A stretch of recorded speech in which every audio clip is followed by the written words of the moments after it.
En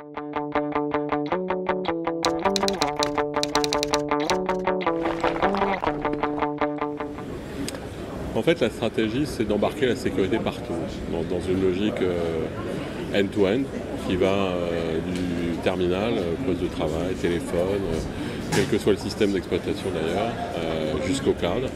en intégrant évidemment les data centers des entreprises quand ils en ont. Donc, vous parliez d'Azure Stack, c'est un élément qui effectivement fait partie de la stratégie, mais l'idée c'est effectivement d'embarquer la sécurité partout. Donc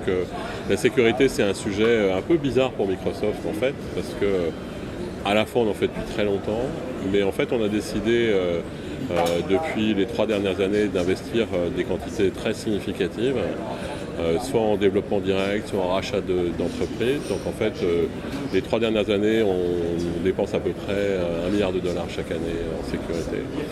Mais avec comme caractéristique qui peut paraître étrange, qu'on n'a pas au sens où on l'entend,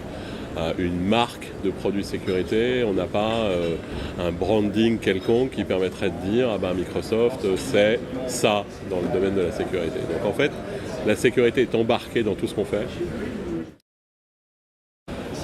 Alors dépasser, je ne dirais pas dépasser parce que malheureusement il y en a encore plein,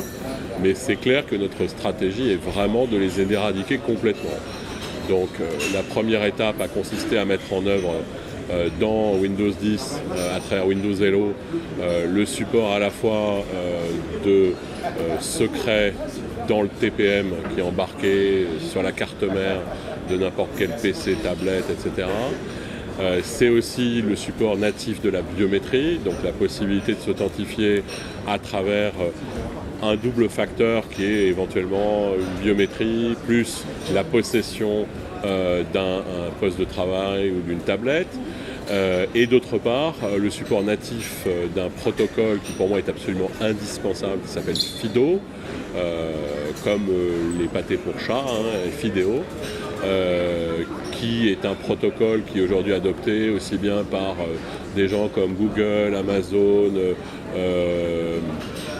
Mastercard, Visa, et dont l'objectif est effectivement de ne pas simplement limiter le non-usage du mot de passe à son poste de travail, mais aussi à toute son expérience Internet, son expérience d'achat en ligne, etc., et faire en sorte qu'on n'ait plus jamais à saisir le moindre mot de passe. Et donc l'idée, c'est à travers le couplage entre Windows Hello d'un côté et le support du protocole FIDO, d'avoir une expérience sans couture, où quand on a rentré entre guillemets son non-mot de passe, qui est en fait le fait d'avoir dit je suis un tel, si on met en place de la reconnaissance vocale ou qu'on s'est présenté devant une caméra infrarouge, on soit capable d'aller jusqu'à faire de la transaction en ligne sans avoir rentré le moindre mot de passe. Et c'est ça l'objectif. Je ne pense pas qu'il soit possible de sécuriser un terminal en mode complètement bring your own device, qui consiste à dire je ne connais pas du tout le terminal. Donc si on le connaît au moins un peu, alors là oui on est capable de faire des choses, parce qu'il y a maintenant la possibilité d'embarquer la confiance et de l'ancrer dans le hardware grâce précisément à cette puce TPM ou à son équivalent en firmware, puisque sur des processeurs ARM il n'y a pas de puce, mais on a la possibilité d'avoir une zone sécurisée dans le firmware qui permet d'obtenir exactement le même type de fonctionnement. Et donc c'est grâce à ça qu'effectivement on permet de créer une chaîne de confiance qui permet de garantir que c'est l'utilisateur. Et si on n'a vraiment pas tout ça, on peut toujours recourir à, par exemple, je sais pas, j'enregistre un smartphone qui est le mien avec mon numéro de téléphone portable. On m'envoie un SMS qui va me proposer par exemple un code d'authentification à usage unique qui va me permettre de m'identifier dans le système d'information. Alors, chose très importante sur l'utilisation de la biométrie, rien ne quitte le terminal biométrique et même le capteur biométrique. Donc, pour le dire autrement,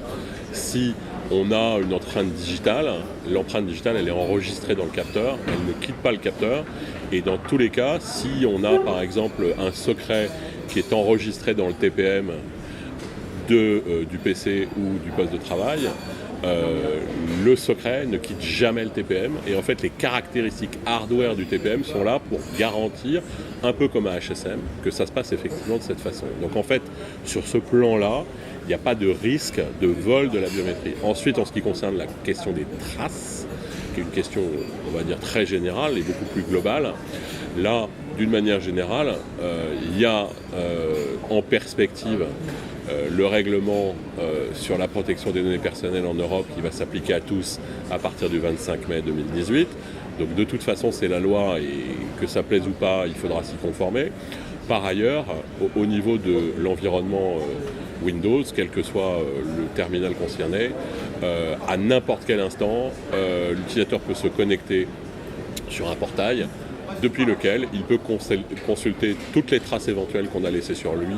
et les supprimer toutes ou partiellement en fonction de ce qu'il désire faire. Elle garde la main au sens où le protocole qui est utilisé, c'est un protocole chiffré. Donc en fait, les échanges se font de bout en bout de manière chiffrée entre le poste de l'utilisateur et alors ensuite le document il peut être entreposé dans le cloud, le cas échéant, et ensuite il y a la question de la façon dont le document en question est utilisé